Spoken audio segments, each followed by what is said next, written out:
Good morning সবাইকে, আমার নতুন একটি ভ্লগে তোমাদের অনেক অনেক স্বাগত। তো দেখো, সকালে ঘুম থেকে উঠে পড়েছি।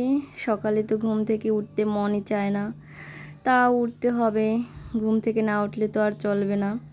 তো সকালে ঘুম থেকে উঠেই দেখি ওয়েদারটা এত সুন্দর, কি বলবো, দারুণ। আমার এরকম ওয়েদার ভীষণ পছন্দ। তো দেখো, ঘুম থেকে উঠে ফ্রেশ হয়ে আগে রান্নার সবজি কেটে নিলাম।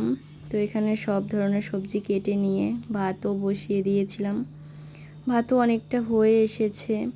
তো রান্না বান্না আমি কমপ্লিট করে এখানে খেতেও বসে গেছি। দেখো, এটা কিন্তু কচুর শুক্তো, যেটা তোমাদের সাথে আমি শেয়ার করিনি বা করা হয়নি। কচুর শুক্তোটা খেতে কিন্তু আমার অনেক ভালো লাগে। তোমাদের কার কীরকম লাগে সেটা জানি না, বাট আমার অনেক ভালো লাগে কচুর শুক্তোটা খেতে।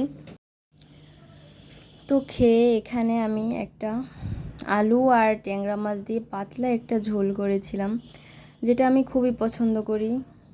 খাওয়া দাওয়া করে একদম ফ্রেশ হয়ে রেডি হয়ে নিলাম, একটু বেরোবো এর জন্য। তো একদম হালকার মধ্যে রেডি হয়েছি। বৃষ্টি হলেও না গরমটা কমে না, এজন্য একদম হালকার মধ্যে। তো আমি বেরিয়ে পড়েছি, এখন একটু কাজ আছে এর জন্য আর কি বেরিয়ে পড়েছি। তো এই দেখো, রাস্তায় যেতে যেতে আবার দেখি অনেকটা রোদ উঠে গেছে, প্রচণ্ড গরম।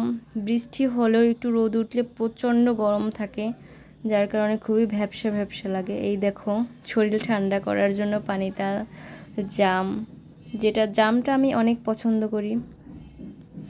তো আমার কাজটা হয়ে গেছে, বেরিয়ে দেখি প্রচণ্ড বৃষ্টি হয়েছে। বৃষ্টি হওয়ার কারণে রাস্তায় জলও দাঁড়িয়ে গিয়েছে অনেক জায়গায়। তো এত বৃষ্টি, তাও একটু ঠান্ডা হয় না কখনো, ওয়েদারটা গরমই থেকে যায়। তো আমি বাসার দিকে যাচ্ছি আস্তে হেঁটে হেঁটে। আর আমি যে রাস্তা দিয়ে বাসার দিকে যাই, ওই রাস্তাটা এত ধরনের ফলের দোকান, কি বলবো, প্রচণ্ড। তো বাসায় আমি অলরেডি চলে এসেছি আর আমও খাচ্ছি।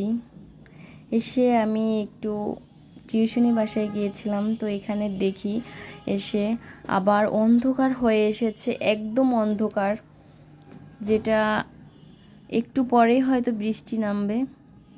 আর বাসায় এসে দেখো, এখানে সন্ধ্যার নাস্তা তৈরি করলাম। তো আমি তো সন্ধ্যার নাস্তা খেয়ে নিলাম। তোমরা কে কী খেয়েছো অবশ্যই কমেন্টে জানাবে। আর হ্যাঁ, সবাই ভালো থাকবে। ধন্যবাদ সবাইকে ভিডিওটি সম্পূর্ণ দেখার জন্য, অনেক অনেক ধন্যবাদ তোমাদের।